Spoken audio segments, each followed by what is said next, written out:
محبوب تمہیں عطا فرما دیے ہیں کہ اللہ پاک یہ اشارہ کر رہے ہیں کہ مومنو تم اپنی زبان سے یہ بات کہو کہ فضل رب العلا اور کیا چاہیے مل گئے مصطفیٰ اور کیا چاہیے اللہ پاک سے اس کے بعد اور کیا مانگنا ہے کہ جب مصطفیٰ ہی ہمیں مل گئے یعنی یوں کہہ لیجئے کہ ساری نعمتیں ایک طرف پیارے مصطفیٰ ایک طرف یا یوں کہہ لیں کہ ساری کائنات ایک طرف وجہ تخلیق کائنات ایک طرف یوں کہہ لیں ساری کائنات ایک طرف اس کائنات کا مرکز و محور ایک طرف اس طرح کہہ لیجئے کہ ساری مخلوقات ایک طرف نور محمدی کا فیض ایک طرف اللہ اشارہ کر رہے ہیں کہ مومنو میں نے تم پر احسان کیا ہے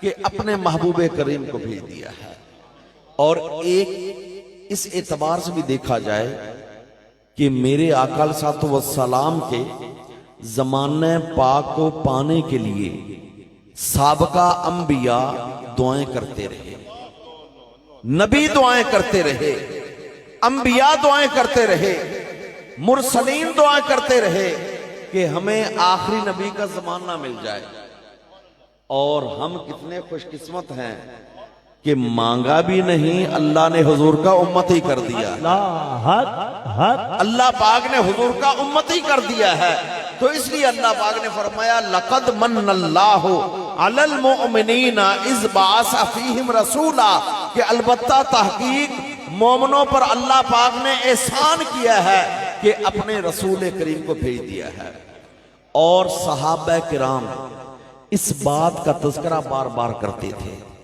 کیونکہ ان کو پتا تھا کہ جو بھی ملا ہے در مصطفیٰ سے ملا ہے جو بھی ملا ہے در مصطفیٰ سے آج بھی عاشقان مصطفیٰ یہی کہتے ہیں کہ اگر شریعت ملی ہے تو در مصطفیٰ سے اگر طریقت ملی ہے تو در مصطفیٰ سے حقیقت ملی ہے تو در مصطفیٰ سے معرفت ملی ہے تو در مصطفیٰ سے علم و عرفان کے اگر یہ خزینے ملے ہیں در مصطفیٰ سے زہد و تقوی کی دولت ملی ہے در مصطفیٰ سے اگر عمل کی توفیق ملی ہے در مصطفیٰ سے نیکی و ہدایت ملی ہے در مصطفیٰ سے اور صحابہ کرام بھی اس بات کا تذکرہ بار بار کرتے تھے اور میرے آقا صلی اللہ علیہ وسلم کے صحابہ بخاری شریف کی حدیث پاک ہے میرے آقا کے صحابہ خندق کھود رہے ہیں حالانکہ خندق کھودنا انتہائی مشکل کام تھا صحابہ کے سارے جسم جو نا پسینے سے شرابور ہیں اور بھوک کا یہ عالم ہے کہ کچھ صحابہ نے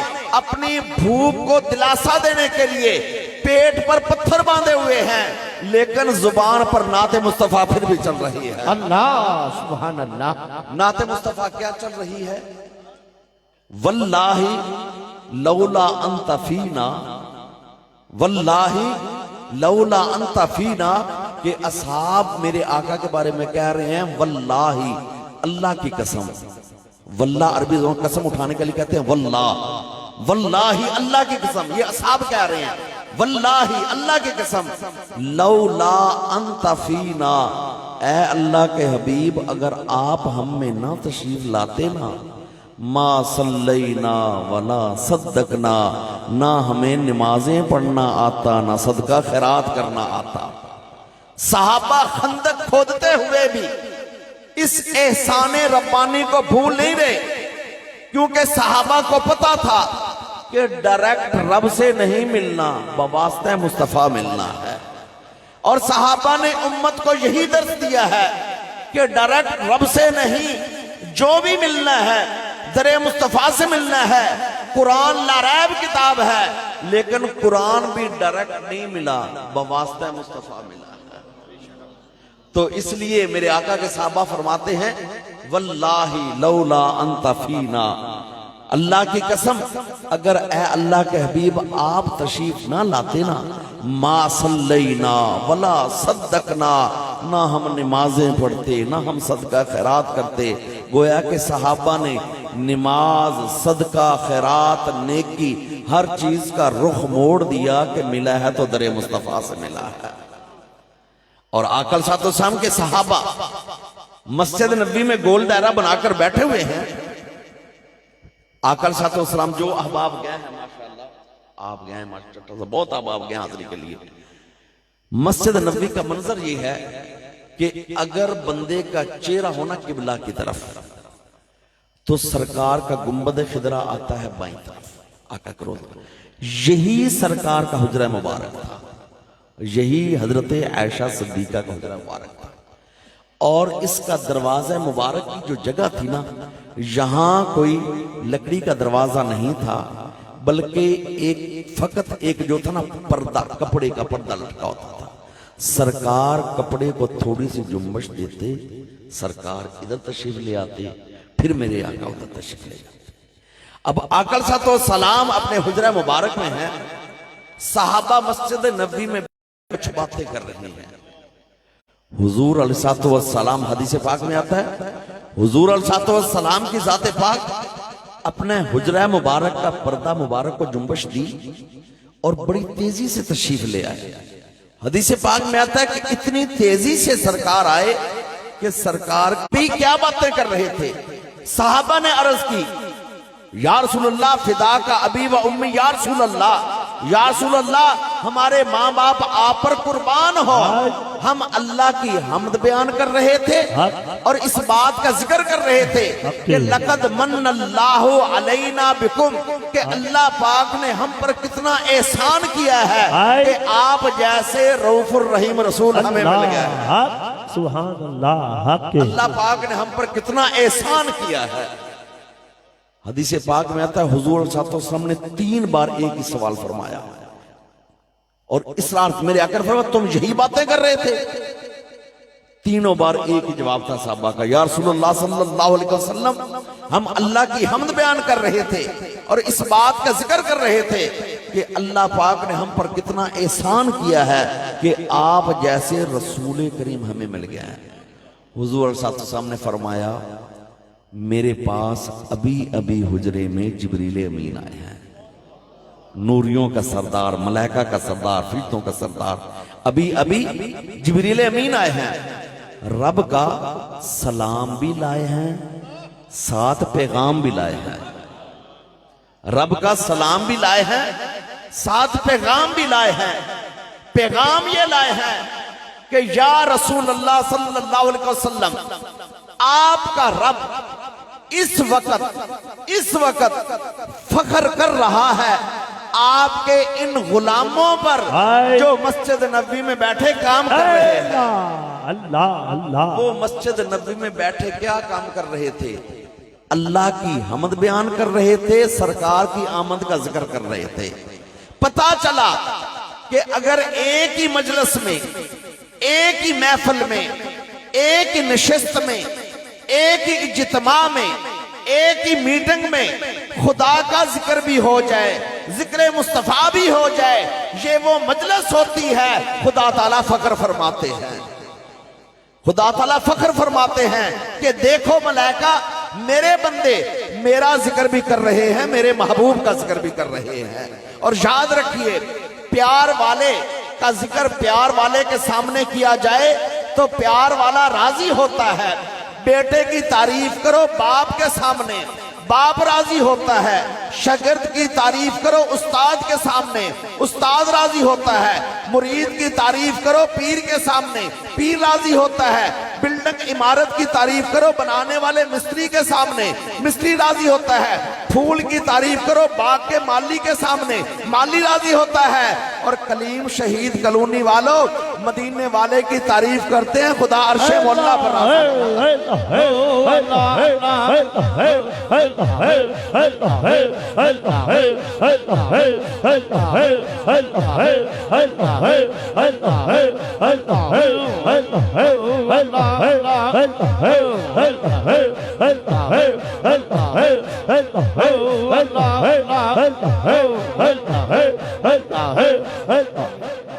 ضابطہ کیا ہے؟ پیار والے کا ذکر کرو تو پیار والا راضی ہوتا ہے.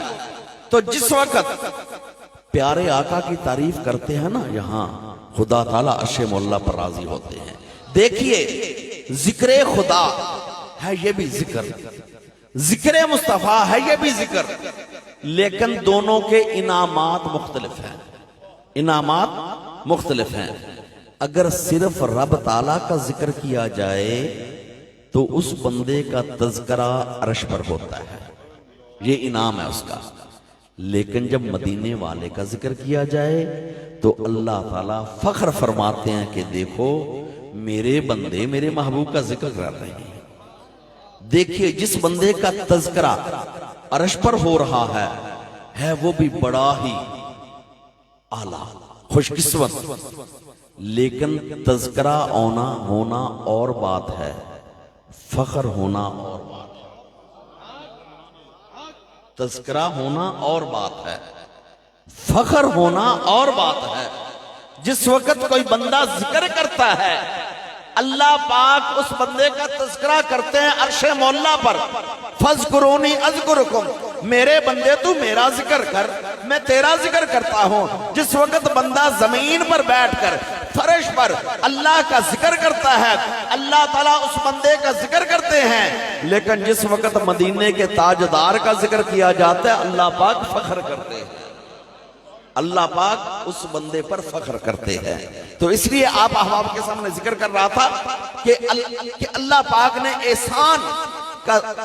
یہ احسان کا ذکر فرمایا کہ البتہ تحقیق میں نے مومنوں پر احسان کیا ہے کہ اپنے پیارے رسول کریم کو تمہارے اندر بھیج دیا ہے. اور اب آئیے 3 حدیثوں کی طرف، ان کا ترجمہ سنیے. میرے آقا علیہ الصلوۃ والسلام اصحاب کے درمیان بیٹھے ہیں. حضور نے فرمایا کہ کنت نبیا وآدم بین الروح والجسد. فرمایا میرے صحابہ میں اس وقت بھی نبی تھا. یہ کنتو یہ پاسٹ ہے، ماضی زمانہ گزرا ہوا. کنتو نبیا میں نبی تھا کب؟ وآدم بین الروح والجسد، حضرت آدم علیہ السلام کا جسم مبارک بن گیا تھا، ابھی روح کو ملایا نہیں گیا تھا، میں اللہ کا نبی تھا. جسم مبارک بن گیا حضرت آدم کا، ابھی روح کو ملایا نہیں گیا، میں اللہ کا نبی تھا. ایک دوسرے موقع پر سرکار نے اپنے غلاموں میں بیٹھ کر اور بات ارشاد فرمائی، اس سے بھی پچھلے زمانے کی طرف اشارہ کیا. میرے آقا نے فرمایا کہ کنت نبیا وآدم بین الماء والطین، حضرت آدم کا جسم مبارک بنانے کے لیے مٹی اور پانی کو ملایا جا رہا تھا، میں تو اس وقت بھی اللہ کا نبی تھا. میں تو اس وقت بھی اللہ کا نبی تھا. ایک جگہ پر فرمایا کہ حضرت آدم کا جسم بن گیا تھا، روح ابھی نہیں ڈالے گی، میں اللہ کا نبی تھا.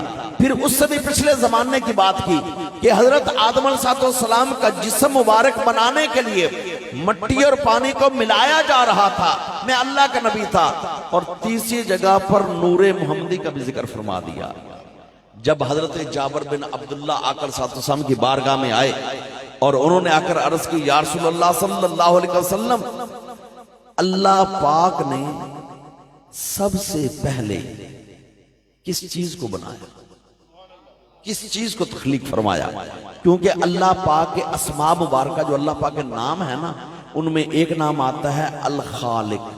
خالق کا معنی ہے تخلیق فرمانے والا.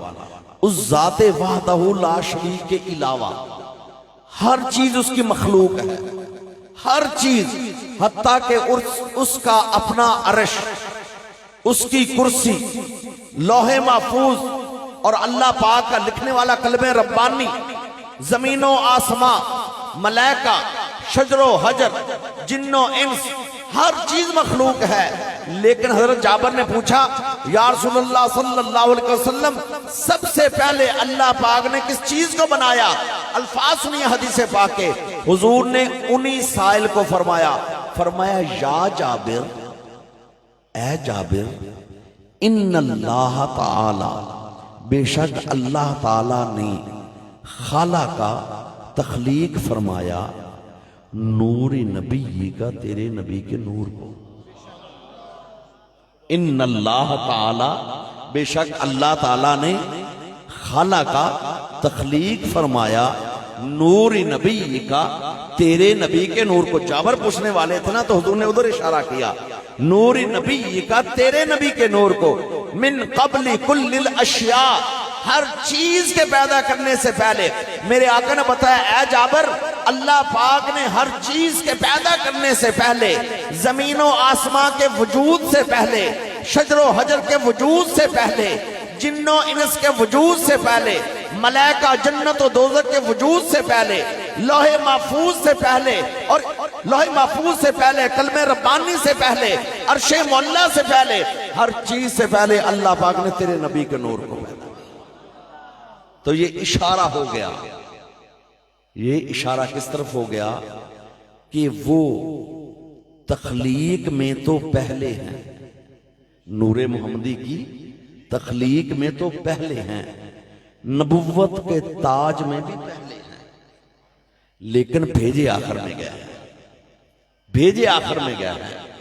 دنیا کا ضابطہ ہے کہ بچے کی ولادت پہلے ہوتی ہے، ذکر بعد میں چھڑتا ہے۔ دنیا کا ضابطہ ہے بچے کی ولادت پہلے ہوتی ہے، اس کے تذکرے بعد میں ہوتے ہیں۔ دنیا کا ضابطہ ہے بچے کی ولادت پہلے ہوتی ہے، تبصرے بعد میں ہوتے ہیں۔ دنیا کا ضابطہ ہے بچے کی ولادت پہلے ہوتی ہے، شہرت چرچے بعد میں ہوتے ہیں۔ لیکن کلیم شہید کلونی والوں، واحد کائنات میں ایک ہستی میرے آقا کی ہے جن کی ولادت بعد میں ہو رہی ہے، تذکر عرش اور فرش پر پہلے ہو رہے ہیں۔ سبحان اللہ، اللہ، واحد میرے آقا کی ذات ہے، واحد میرے آقا کی ذات ہے، صرف میرے آقا صلی اللہ علیہ وسلم کی ذات پاک ہے کہ جن کی ولادت باسعادت بعد میں ہے، ان کا ذکر بھی پہلے، ان کے تذکرے بھی پہلے، ان پر تبصرے بھی پہلے، ان کی شہرت بھی پہلے، ان کے چرچے بھی پہلے، عرش مولا کے چاروں کونوں پر ان کا نام، جنت کے درختوں کے پتوں پر ان کا نام پاک، ملائکہ کی زبانوں پر ان کا نام پاک، حوران جنت کے ماتھوں پر ان کا نام پاک، انبیاء کی دعاؤں میں ان کا نام پاک، کشتی نوح کی نجات میں ان کا نام پاک، ابراہیم علیہ السلام کے جسم کو آگ نہ جلائے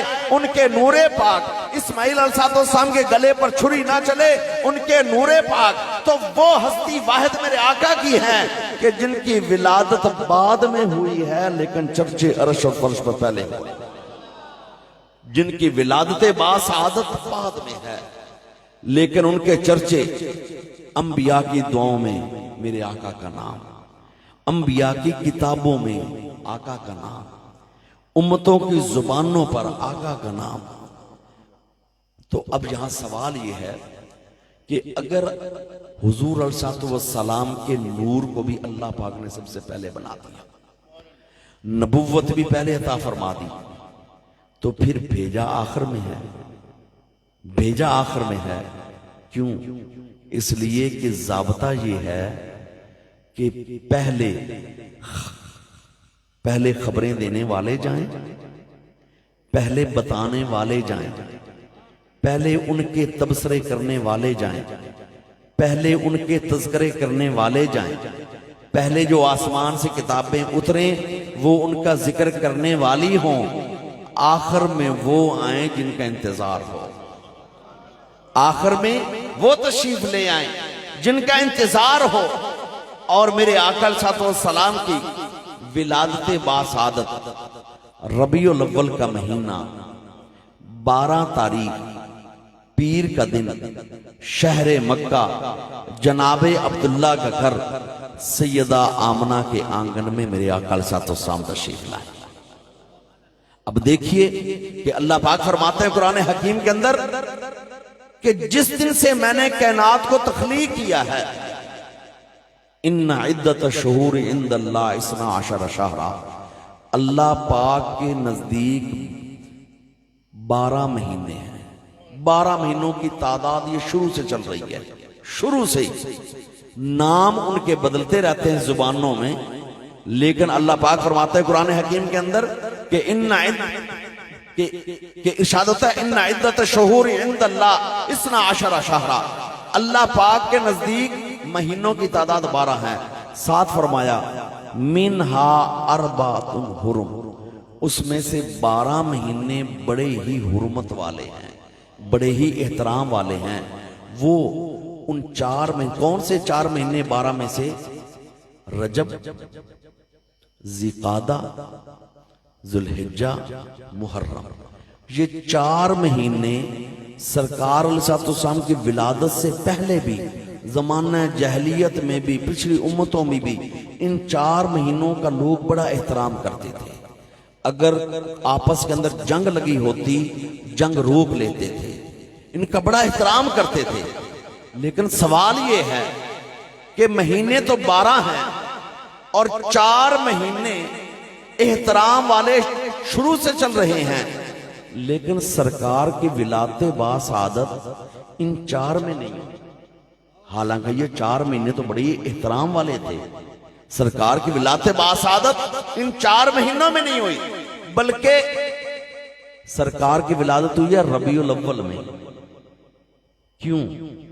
اس لیے کہ کوئی کہہ سکتا تھا کہ حضور کو عزت ملی ہے مہینوں کی وجہ سے۔ اللہ پاک کو یہ بات پسند نہیں کہ کوئی نسبت یہ کرے کہ میرے محبوب کو عزت ملی ہے احترام والے مہینے کی وجہ سے۔ اللہ پاک نے ربیع الاول میں اس نور کے ظہور یہ کر دیا، پیارے نبی کی ولادت باسعادت ہو گئی، پتہ چل گیا کہ ربیع الاول کو شان ملی ہے میرے آقا کی وجہ سے، بلکہ سارے مہینوں کو شان ملی ہے میرے آقا کی وجہ سے۔ تو اس لیے 4 مہینے تھے احترام والے، لیکن میرے آقا کی ولادت باسعادت ان میں نہیں ہوئی، ربیع الاول میں ہوئی ہے، تاکہ ربیع الاول کی نسبت جڑے کہ ربیع الاول کو مقام ملا ہے حضور کی وجہ سے، اللہ، حضور کی وجہ سے۔ اور اگلی بات دیکھ لیجئے، جمعے کا دن شروع سے ہی بڑا احترام والا سمجھا جاتا تھا ساری امتوں میں، جمعے کے دن بڑا احترام والا، لیکن سرکار کی ولادت جمعے والے دن نہیں ہوئی۔ سوموار سارے دنوں میں عام دن شمار ہوتا تھا، سوموار کے دن کو کوئی حیثیت نہیں تھی پہلے، سرکار کی ولادت جمعے کو نہیں ہوئی، سوموار کو ہوئی ہے، تاکہ کوئی بعد میں آنے والا یہ نہ کہہ دے جمعے کو ولادت ہوتی تو سرکار کو مقام ملا ہے جمعے کی وجہ سے، نہیں، سوموار کو مقام ملا ہے سرکار کی وجہ سے، پیر والے دن کو مقام ملا ہے سرکار کی وجہ سے۔ اور یاد رکھیے، جس چیز کی نسبت میرے آقا سے جڑ جائے وہ عام ہو تو خاص ہو جاتی ہے، جس چیز کی نسبت حضور سے جڑ جائے وہ عام ہو خاص ہو جاتی ہے۔ اب دیکھیے 12 مہینوں میں ربیع الاول کو کوئی پہلے جانتا نہیں تھا، اس کا کوئی مقام نہیں تھا، عام مہینہ تھا، سرکار کی ولادت ہوئی خاص بن گیا۔ ہفتے کے دنوں میں سوموار کا دن عام شمار ہوتا تھا، سرکار کی ولادت باسعادت ہوئی خاص بن گیا۔ اور دائیاں تو کئی آئی تھی، کئی آتی تھی، لیکن حلیمہ سعدیہ نے سرکار کو گود میں اٹھایا، عام تھی وہ بھی خاص ہو گئی۔ اور اب یہاں دیکھیے، دائیاں تو ہر سال آتی تھی شہر مکہ میں ان وقتوں میں، اور اس سال بھی آئیں، لیکن اور کسی دائی کا نام کسی حدیث کی کتاب میں نہیں ملتا، کسی تاریخ میں، کسی ہسٹری میں، کسی عالم دین کی زبان پر، کسی عالم دین شیخ الحدیث مفتی صاحب کی زبان پر نہیں، لیکن حلیمہ سعدیہ کا نام بچے بچے کو یاد ہے۔ وقت کتنا گزر گیا ہے؟ 14 صدیاں، 1400 سال گزر گئے ہیں، لیکن حلیمہ سعدیہ کا نام بچے بچے کو یاد ہے۔ حالانکہ اسی حلیمہ سعدیہ کے ساتھ اور دائیاں بھی آئی تھی، ایک پورا گروہ آیا تھا شہر مکہ میں، لیکن اور دائیوں نے آ کر رخ موڑ لیا، نام مٹ گیا، حلیمہ نے ناتا جوڑ لیا، نام زندہ ہو گیا۔ حلیمہ سعدیہ نے ناتا جوڑ لیا، نام زندہ ہو گیا۔ یاد رکھیے کہ میرے آقا علیہ السلام سے جو اپنا رخ موڑتا ہے، جو اپنا چہرہ دوسری طرف پھیرتا ہے، نام مٹ جاتا ہے، نشان مٹ جاتا ہے، جو میرے آقا سے ناتا جوڑ لیتا ہے نام بھی زندہ ہو جاتا ہے، مقام بھی اعلیٰ ہو جاتا ہے۔ اللہ سبحان اللہ سبحان اللہ۔ 12 مہینوں میں ربیع الاول، محرم، صفر، ربیع تیسرا مہینہ تھا، اس کی کوئی اہمیت نہیں تھی۔ سرکار کی ولادت ہوئی، خاص ہو گیا۔ پورے ہفتے کے اندر ہفتہ، اتوار، پیر، اس کی کوئی حیثیت نہیں تھی پہلے۔ سرکار کی ولادت ہوئی، سمار کا دن خاص ہو گیا۔ دائیوں میں سے حلیمہ سعدیہ کا نام زندہ ہو گیا۔ یہ ساری باتیں بتاتی ہیں کہ نسبت جڑنے سے کیا کیا مقام ملتے ہیں۔ تو اب یہاں پر دیکھیں ربیع الاول شریف کا مہینہ، ربیع کا معنی ہے بہار، ربیع کا معنی ہے بہار، الاول کا معنی ہے پہلی، خاص۔ حضور صلی اللہ علیہ وسلم سے پہلے نبی بھی آئے، رسول بھی آئے، آسمان سے کتابیں بھی اتری، لیکن اللہ پاک کا قرآن ارشاد فرماتا ہے کہ کسی نبی کو اللہ پاک نے ایک شہر کا نبی بنا کر بھیجا، صرف ایک شہر کے لیے، کسی کو ایک خاص علاقے کے لیے، کسی کو ایک خاص قوم کا نبی بنا کر بھیجا، کسی کو ایک زمانے کا رسول بنا کر بھیجا کہ جب اگلا رسول آئے گا تمہاری شریعت منسوخ ہو جائے گی۔ تو پہلے میرے آقا سے جتنے بھی نبی اور رسول آئے ان کو زمین کے حساب سے، زمانے کے حساب سے اللہ پاک نے ان کی نبوت اور رسالت کو محدود کر دیا تھا، لیکن عاشقان مصطفیٰ جب ہمارے پیارے آقا کی باری آئی نا، اللہ پاک نے فرمایا وَمَا أَرْسَلْنَاكَ إِلَّا كَافَةً لِلنَّاسِ، اے محبوب کریم ساری زمین بھی تیرے لیے ہے، زمانے بھی تیرے لیے ہے۔ سبحان اللہ۔ میرے آقا صلی اللہ علیہ وسلم کے لیے کوئی حد بندی نہیں کی کہ اس علاقے کے نبی ہیں، اس علاقے نہیں۔ جہاں جہاں تک خدا کی خدائی ہوگی وہاں وہاں تک پیارے مصطفیٰ کی مصطفائی ہوگی۔ جہاں جہاں تک خدا کی خدائی کا ڈنکا بجے گا پیارے مصطفیٰ کی مصطفیٰ کا اعلان ہوگا۔ جہاں جہاں تک الحمدللہ رب العالمین والی آیت جائے گی وہاں وہاں تک وما ارسلناک الا رحمت للعالمین والی آیت جائے گی۔ جہاں جہاں تک رب کی ربوبیت کا اعلان ہوگا وہاں وہاں تک پیارے مصطفیٰ کی مصطفائی کا اعلان ہوگا۔ تو جتنے نبی اور رسول آئے پہلے وہ بھی اپنے وقت کی بہاریں تھیں، لیکن وہ بہاریں تھیں محدود۔ میرے آقا آئے یوں کہہ لیجئے سدا بہار آ گئی۔ ایسی بہار پہلے کبھی نہیں آئی اور نہ اس بہار کے بعد کسی اور بہار کے آنے کی ضرورت ہے۔ ایسی بہار آئی کہ اب دوبارہ خزاں نہیں آئے گی۔ آقا علیہ السلام کی ولادت باسعادت پر ایک ایسا واقعہ پیش آیا کہ ابو لہب، اس کی زر خرید لونڈی، وہ جب آئی سیدہ آمنہ کے حجرے میں تو اس کو پتا چلا کہ تو دوڑتی ہوئی گئی، جا کر کہتی ہے ابو لہب کو مبارک ہو بھتیجا ہوا ہے۔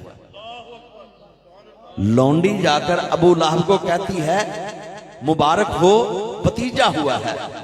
تو ابو لہب نے انگلی اٹھا کر خوشی کا اظہار کیا اور کہا کہ جا میں نے تجھے آزاد کیا، جا میں نے تجھے آزاد کیا۔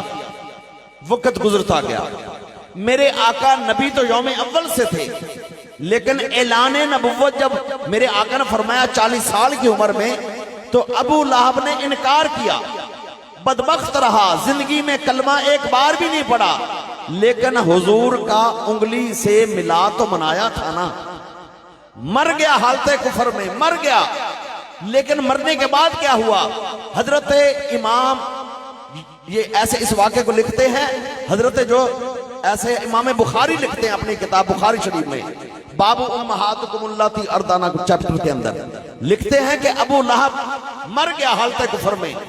مرنے کے بعد اہل کو خواب میں ملا۔ ابن حجر عسقلانی فرماتے ہیں کہ حضرت عباس بن عبد المطلب کو خواب میں ملا، اور عباس بن عبد المطلب نے پوچھا ابو لہب ما حالک یا ابا لہب، ابو لہب مرنے کے بعد کیسی گزر رہی ہے؟ حضور کے چچا جان حضرت عباس نے خواب میں پوچھا مرنے کے بعد ابو لہب کو کہ ابو لہب آج کل کیسی گزر رہی ہے؟ تو ابو لہب جواب دیتا ہے خواب میں، کہتا ہے جس دن سے مرا ہوں بڑی تکلیف میں ہوں، ظاہر بات ہے زندگی میں ایک بار بھی کلمہ نہیں پڑھا، یعنی حالت کفر پر مر گیا۔ کہتا ہے جس دن سے مرا ہوں بڑی تکلیف میں ہوں، لیکن جب سوموار کا دن آتا ہے، جب سوموار کا دن آتا ہے، یوم الاثنین آتا ہے، اور ایسا ہی انگریزی والے کہہ لیں منڈے آتا ہے، تو وہ انگلی جو میں نے اٹھا کر اپنے بھتیجے کی خوشی میں لونڈی کو آزاد کیا تھا، ہر سوموار اس سے پانی نکلتا ہے جس کو پی کر میری تسکین ہو جاتی ہے۔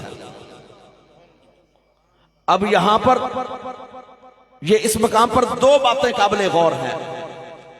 ابو لہب وہ ہے جس نے زندگی میں ایک بار بھی کلمہ نہیں پڑھا، ایک بار بھی کلمہ نہیں پڑھا، لیکن میرے پیارے آقا کی ولادت پر انگلی اٹھا کر خوشی کا اظہار کیا، تو اللہ پاک نے اس کا میلاد کا اجر ضائع نہیں کیا۔ تو چٹھا صاحب جو صبح و شام کلمہ رسول بھی پڑھے، جا کر اذان فجر بھی دے، نماز فجر بھی جماعت سے پڑھے، پیارے آقا علیہ السلام کا ذکر بھی کرے، اور میرے آقا علیہ السلام کا میلاد بھی منائے، اللہ کیسے اجر روک لیں گے؟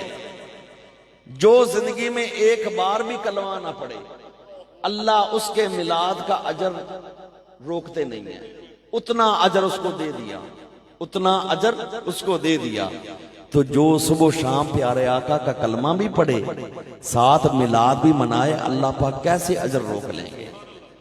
دوسری بات، ابو لہب نے خوشی منائی صرف بھتیجا سمجھ کے، صرف بھتیجا سمجھ کے، اور ہم اور آپ جو خوشیاں مناتے ہیں نا محبوب خدا جان کر، ہم اپنا معیار زمانے سے جدا رکھتے ہیں، ہم اپنا معیار زمانے سے جدا رکھتے ہیں، ہم تو محبوب بھی محبوب خدا رکھتے ہیں۔ اب دیکھیے کہ ابو لہب نے صرف خوشی منائی بھتیجا سمجھ کے، اللہ پاک نے اس کا اجر ضائع نہیں کیا، تو جو محبوب خدا مان کر خوشیاں منائے گا اللہ کتنا اجر عطا کرے گا۔ سبحان اللہ۔ اللہ یاد رکھیے محبت جو ہے یہ ایمان ہے، حضور علیہ السلام کے ساتھ محبت یہ ایمان ہے، یہ ایمان کا نور ہے، یہ ایمان کی چاشنی ہے۔ اس لیے کہ آقا علیہ السلام کی بارگاہ کے اندر صحابی رسول آئے اور انہوں نے آ کر میرے آقا سے ایک سوال کیا۔ انہوں نے سوال یہ کیا کہ یا رسول اللہ صلی اللہ علیہ وسلم یہ فرمائیں کہ جو قیامت ہے قیامت کب آئے گی؟ کیونکہ قیامت کا منظر جو ہے نا اس کا بڑی ہولناک۔ انہوں نے پوچھا یا رسول اللہ یہ جو قیامت کا دن کب آئے گا؟ حضور نے پوچھا تو نے قیامت کے لیے اس تیاری بھی کر رکھی ہے؟ کوئی قیامت کا پوچھتے ہو کوئی تیاری بھی ہے؟ اصل وجہ یہ تھی کہ قیامت کا دن ایک راز ہے خدا اور اس کے محبوب کے درمیان، کسی اور کو راز سے پردہ اٹھانا مقصود نہ تھا، تو اس لیے میرے آقا نے انداز مبارک بدلا، فرمایا کچھ اس تیاری بھی ہے؟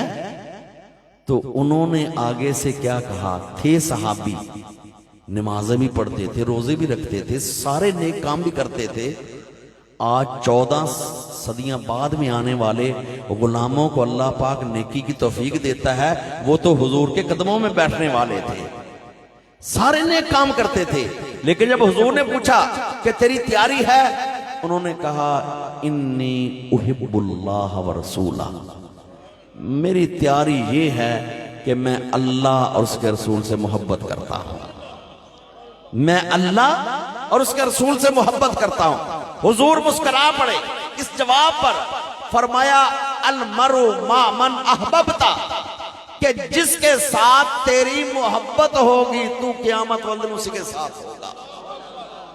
وہ راز وہ پردہ تو نہ اٹھایا کہ کون سی جو ایسے اس قیامت کون سی صدی میں آئے گی یا کتنے سالوں بعد آئے گی یا کون سے مہینے میں آئے گی، وہ راز تو میرے آقا نے پردہ نہ اٹھایا کیونکہ خدا اور محبوب کے درمیان راز تھا، لیکن میرے آقا نے بتا دیا کہ گھبرانے کی ضرورت نہیں، اگر تیری محبت میرے ساتھ ہے تو جس کو جس کے ساتھ محبت ہوگی قیامت والدین وہ اسی کے پاس کھڑا ہوگا۔ اور پھر یہ حضرت انس فرماتے ہیں کہ ہمیں آج تک کسی چیز نے اتنا خوش نہیں کیا جتنا سرکار کے ان الفاظ مبارک نے خوش کیا کہ وہ بندہ اس کے ساتھ ہوگا جس کے ساتھ اس کی محبت ہوگی۔ حضرت انس کہتے ہیں میں اور حضرت ابو بکر اور عمر ہمیں یہ جملہ سرکار کے الفاظ مبارک نے اتنی خوشی دی کہ یار اور تو کوئی کام پتہ نہیں قبول ہو نہ ہو لیکن ہمیں اتنا پتا ہے کہ ہماری سرکار سے محبت ہے، سرکار سے پیار ہے، میرے آقا سے عشق ہے، تو جس کو جس کے ساتھ پیار ہوگا قیامت والدین اسی کے ساتھ ہوگا۔ تو یاد رکھیے یہ حضور صلی اللہ علیہ وسلم کے ساتھ عشق و محبت یہ دنیا میں ہو تو یہاں نور ہے، مرنے کے بعد یہ قبر میں نور ہے، اور میدان معاشر میں بھی میرے آقا صلی اللہ علیہ وسلم کی معیت نصیب ہوگی اور پل صراط سے آسانی ہوگی۔ یاد رکھیے آخرت کی ساری منزلیں اگر میرے آقا صلی اللہ علیہ وسلم کے ساتھ محبت ہے تو ساری منزلیں آسان ہیں، اور امت کو ضرورت ہے اس وقت اس کی طرف بتایا جائے، دلوں میں ڈالا جائے کہ عشق مصطفیٰ کے بغیر عبادت بھی قبول نہیں ہوتی، کیونکہ یہ ایک بہت بڑی سازش تھی۔ دوسری جنگ عظیم جو ہوئی ہے، جنگ عظیم کے بعد جس وقت عاشقان رسول کی جو خلافت عثمانیہ کے ٹکڑے کر دیے گئے، کیونکہ وہ لوگ ترکی والے لوگ حضور کے بہت عاشق تھے، اب بھی بہت عاشق ہیں، اور وہ لوگ حضور کے بہت عاشق تھے۔ گنبد پاک کی اگر اس کی تعمیر کا واقعہ آپ پڑھیں تو آپ کی آنکھوں میں آنسو آ جائیں گے کہ ترکیوں نے سرکار کا گنبد مبارک کیسے تعمیر کروایا ہے۔ پوری دنیا اسلام تین جو بر اعظم پر حکومت تھی خلافت عثمانیہ کی، تین بر اعظم پر، تین بر اعظموں میں سے مسلمان مستری، معمار، انجینئر جو ماہر ترین تھے ان کو پہلے مدینے میں بلایا گیا۔ میں صرف ان کے آپ کو عشق و محبت کی ایک مثال دینا چاہتا ہوں۔ تین بر اعظموں کے مستری، معمار، انجینئر، بلڈنگ بنانے والے مدینہ میں ان کو بلایا گیا، ان کے لیے ایک جو بستی تعمیر کی گئی، الگ بستی تعمیر کی گئی، ان کو کہا گیا کہ تمہارے جو بچے ہیں لڑکے ان کو قرآن تم نے حفظ کروانا ہے اور ساتھ اپنا فن اور پیشہ بھی سکھانا ہے۔ جتنے مستری معمار تھے ان کی اولادوں نے قرآن حفظ کیا، ساتھ اپنے فن میں مہارت پائی، 14 سال، 15 سال، 20 سال ایک ایک بچے کو تیار ہوتے لگے۔ جب وہ جماعت تیار ہو گئی تو خلافت عثمانیہ کے بادشاہ نے کہا کہ اب یہ مستری جو حافظ قرآن ہیں یہ گنبد خضرا کی تعمیر کریں گے، یہ گنبد خضرا کی تعمیر کریں گے، اور اس کا طریقہ کیا ہوگا کہ بافضو ہوں گے اور گنبد مبارک کے ایک ایک پتھر کو رکھتے وقت زبان پر اور کوئی گفتگو نہیں ہوگی، بس قرآن پاک کی تلاوت ہوگی، درود و سلام ہوگا، اور کسی پتھر کو توڑنے کے لیے شور نہیں ہوگا۔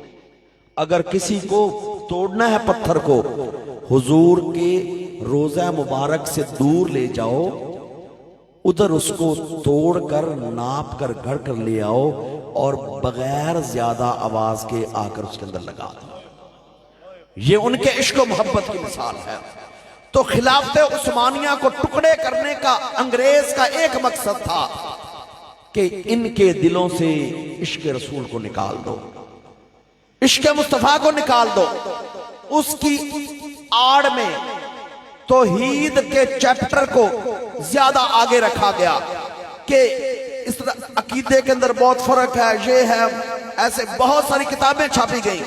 اور سعودی عرب، جس کا نام اس وقت سعودی عرب ہے، اس کا اصل نام تو ایسے عرب تھا یا حجاز تھا، تو یہاں کے چند علماء کو اپنے ساتھ ملا کر اور انگریز نے بہت سارا پیسہ خرچ کر کے اس بات پر لگا دیا کہ یہ فکر لوگوں میں عام کر دو کہ اگر رب کی توحید کو مانتے ہیں تو صرف ہم مانتے ہیں، ہمارے علاوہ سارے لوگ مشرک ہیں۔ جو حضور سے محبت کرے، جو حضور سے عشق کرے، جو عقل سات و سم سے پیار کی بات کرے، وہ ان کی نگاہ کے اندر بس اس کی کوئی حیثیت نہیں۔ یہ سوچ انگریز کی ہے جو اس نے، اور پوری ایک صدی ہونے والی ہے اس سوچ کو اب، لیکن اب انشاءاللہ امید ہے نظام بھی ختم ہو جائے گا، سوچ بھی ختم ہو جائے گی، بلکہ سوچ کافی حد تک ختم ہو گئی ہے۔ یاد رکھیے کہ عشق مصطفیٰ صلی اللہ علیہ وسلم اگر ہے تو ایمان کامل ہے۔ بغیر عشق مصطفیٰ کے نہ عبادت قبول، نہ روزہ قبول، نہ حج قبول، نہ سجدے قبول۔ تو علامہ اقبال نے فرمایا، شوق تیرا گر نہ ہو میری نماز کا امام۔ یا رسول اللہ صلی اللہ علیہ وسلم، اگر میں آپ کے عشق کے بغیر نماز میں کھڑا بھی ہو جاؤں نا، لیکن مجھے نماز میں کچھ ملے گا نہیں۔ نماز میری قبول وہی ہوگی جو عشق مصطفیٰ میں پڑھی جائے۔ شوق تیرا گر نہ ہو میری نماز کا امام، میرا قیام بھی حجاب میرا سجود، میرا قیام بھی حجاب میرا سجود بھی حجاب۔ تو اس لیے آقا علیہ الصلوۃ والسلام کی محبت، آقا علیہ الصلوۃ والسلام کا عشق، یہ خزینہ ہے۔ اور ملتا کہاں سے ہے؟ نگاہ مرشد کامل سے عشق مصطفیٰ حاصل، خدا کا قرب دیتی ہے محبت پیر خانے کی۔ اپنے اپنے شیخ کامل کا شکریہ ادا کرنا چاہیے۔ یا اللہ تیرا شکر ہے کہ تو نے وہ مرشد دے دیا ہے جس کے ملنے سے خدا کے ذکر کی توفیق مل گئی، عشق مصطفیٰ کی دولت مل گئی۔ تو اس لیے نگاہ مرشد کامل سے عشق مصطفیٰ حاصل، خدا کا قرب دیتی ہے محبت پیر خانے کی۔ اور اسی طرح میرے حضرت صاحب رحمت اللہ علیہ، میرے قبل عالم، دو تین باتیں فرماتے تھے۔ ایک تو آپ ایسے اکثر فرماتے تھے، یار پیر نگر میں بیٹھ نبی نگر میں جا، پیر نگر میں بیٹھ نبی نگر میں جا، نبی نگر میں بیٹھ پھر درشن یار نہ پا۔ کہ آپ اکثر فرماتے تھے کہ رب سے ملنا ہے تو پہلے در مصطفیٰ، اور در مصطفیٰ تک جانا ہے تو کسی حضور کے غلام کا دامن تھام لو، تمہیں آقا علیہ الصلوۃ والسلام کی محبت نصیب ہو جائے گی، آقا کا پیار نصیب ہو جائے گا۔ پیر نگر میں بیٹھ نبی نگر میں جا، نبی نگر میں بیٹھ پھر درشن یار نہ پا۔ اور ایک الفاظ مبارک میرے مرشد کریم اور ایسے اکثر فرماتے تھے کہ رب دی زمین تے رب دا بندہ بن کے رہنا سیکھ لو۔ بہت زوردار جملہ ہے، رب دی زمین تے رب دا بندہ بن کے رہنا سیکھ لو۔ تو اللہ پاک سے دعا ہے کہ اللہ پاک ہمارے حضور قبلہ عالم کے درجات بلند فرمائے۔ جتنے احباب آئے اللہ پاک سب کا آنا بیٹھنا قبول و منظور فرمائے۔ وآخر